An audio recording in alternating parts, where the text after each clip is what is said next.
Alright, your boy is finally back. I took a couple of days off because I was just exhausted from uploading videos. This past weekend absolutely fucking killed me with the Jigen fight and the chapter dropping on the same day. Man, it was actually a very eventful day for Boruto fans, but I do want to talk about what's going to happen before we get into the time skip. So this video is going to be a follow-up video from last month. It is essentially the follow-up video to the Boruto time skip is coming, which I do want to say it did very well. It hit over 100k views, which I just want to say thank you for the support on that video. But I did mention in that video that the one thing that can influence the time skip is on whether Code is going to do something or not. Of course, I did mention that there is a high possibility that Code could pull up into the Leaf Village in order to get his revenge on Ishiki Otsutsuki's death. We do know that Code is a Ishiki worshipper and he wants to get revenge on his death since he knows the likes of Naruto, Sasuke, and Amato contributed to his death, which ultimately ruined Ishiki Otsutsuki's plan. But in the last couple of chapters in the Boruto manga, it does seem like Code isn't going to make that move and just go straight to the village. It does seem like he is going to lie low for a while and try to create a plan in order to do this attack, because now with the likes of Ida being introduced with their Senrin gone, he is going to make this plan in order to carry out his revenge. Of course, we do know that the 5 Kage are trying to take down Code because he is now the big main villain of the Boruto series so far. Now that Ishiki is dead, the only person left in Konoha's way is of course Code. In the last couple of Boruto chapters, we have gotten a lot of characterization and depth built on the likes of Amato and Kawaki, but I do want to say that with someone like Code, with the introduction of the likes of Damon and Ida, they are building up a death squad. And now, as a follow-up on what I said last month on that video, it does look like Code is not going to do anything. It looks like he's just going to plan out his attack. He's going to wait for a while, because now with Ida with her Senringan, she can see and hear everything due to her Senringan ability. She isn't a crazy fighter, she only has basic taijutsu, but she is essentially the eyes and ears for Code, so when he does make this attack, it will be done at a very good time. It does look like he's not going to do anything for now, but instead he's just going to lay low and create his plan in order to get his revenge. And now with the likes of Damon, this squad is becoming very dangerous considering how hacksy they are. Of course, Code, he is a very physical fighter. He does have those bands where he can teleport upon each other. Ida is the eyes and ears. She's basically like the security camera feeding information to Code. And of course with Damon, he is the protector of Ida's younger brother, where he will protect her at all costs with that insane hacksy ability, that reverse intent to kill, which shows you just how powerful these three are as a group. They complement each other well. It does seem like they're building up their team even more, because I definitely do think they're gonna add some more people. Maybe there are some more cyborgs and characters that could join this so-called death squad. But I do want to say that I don't think Code is gonna make a move, and the thing is, it's whether that he's gonna lay low for the next 2-3 years into the time skip, or he's gonna lay low for the next couple of chapters and then maybe make his attack later. We don't really know, but do want to mention that I don't think Code is going to do anything grand before the time skip. I doubt it, because he knows that the 5 great nations are trying to hunt him down, and with the likes of Ida, she will bring him the right opportunity to attack and get his revenge. I definitely do think that is the best time, because it does seem like he doesn't want to face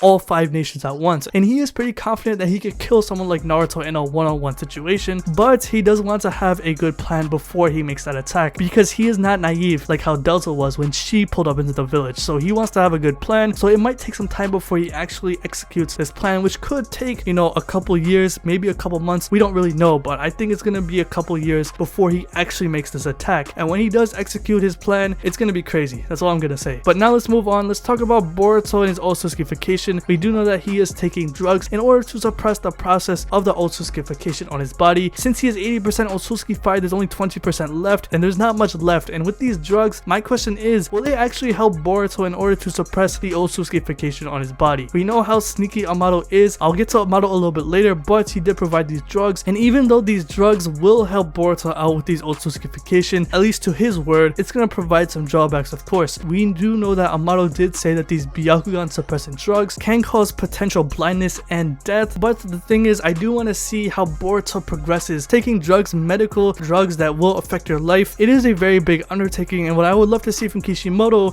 is how Boruto will be affected affected by taking these drugs. Maybe these side effects won't hit Boruto like that, but I would love to see Boruto's mental state and how he feels about taking these drugs. Of course, Boruto, he is pretty confident. He's a very good kid. He's pretty brave, and when he first popped that pill in front of his dad, he was very brave about it. But the thing is, we don't really know Boruto's psyche. He is really taking everything well. Even though he knows that he's gonna lose his life soon, he's really taking a lot of things well, especially with everything going on around him, which shows you just how mature he is as a kid. But what I would like to see from Kishimoto in the next couple of chapters before we go into that time skip, or even during this transition, is that I would love to see how Boruto is feeling when he takes these pills. Of course, he does seem fine when he does take it. I would love to see how his mental is, because this is a very big risk. This is something where even Naruto said, he told his son where you don't even have to take these drugs, but Boruto did anyways, and I would love to see how Boruto is feeling when he takes these drugs over time. Of course, when he took these drugs for the first time, he seemed fine about it, but in the future, as he gets older, I would love to see how he feels and how his attitude is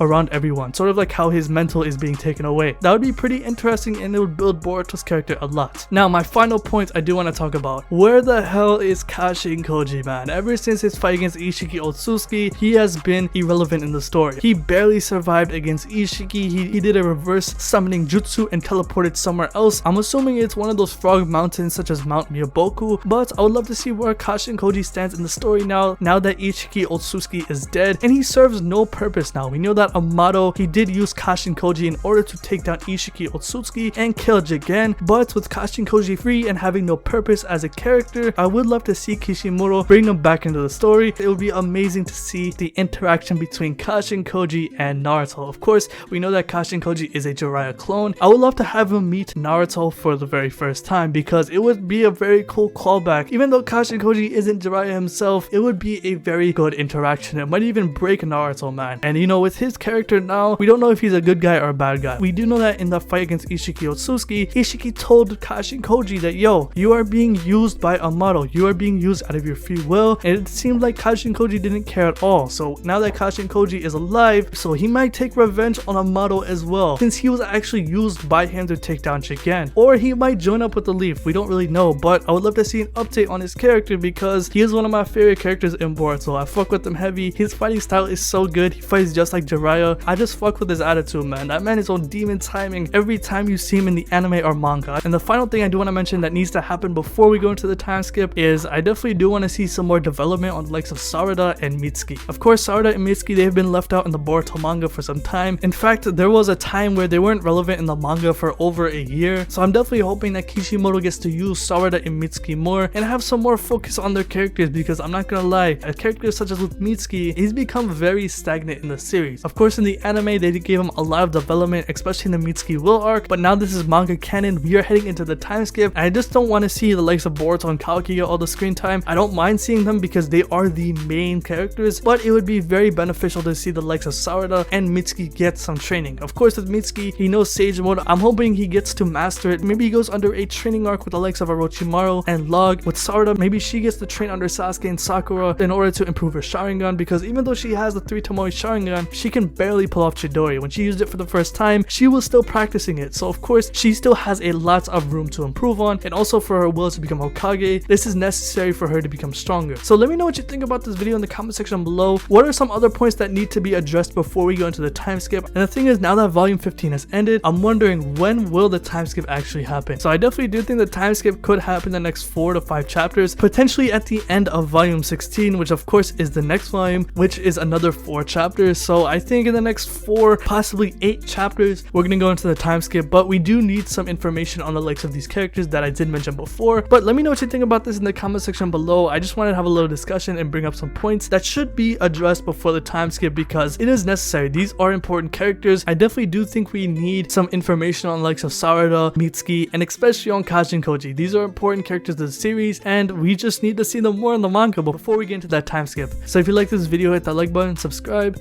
hit the bell as well, and have a good day. Peace.